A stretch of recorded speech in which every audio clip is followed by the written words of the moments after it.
Thank you to all of you. I actually had no idea what the assembly was even for, so I really appreciate everyone being here. And to all the students that might not have had the chance to teach, but I've gotten to know in a lot of different ways, whether through coaching or just in the hallways. You guys are what makes teaching special.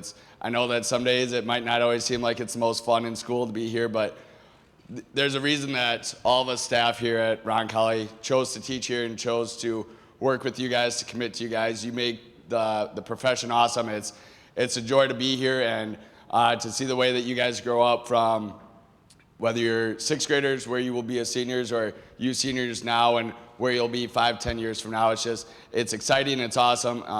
Just nothing would be the case, or we wouldn't be up here as teachers. We wouldn't have the opportunities if it wasn't for you guys. So students, thank you very much. And to all the staff that's helped along the way, that's especially my old teachers that are out here, I really thank all of you. So thank you guys very much. Appreciate it.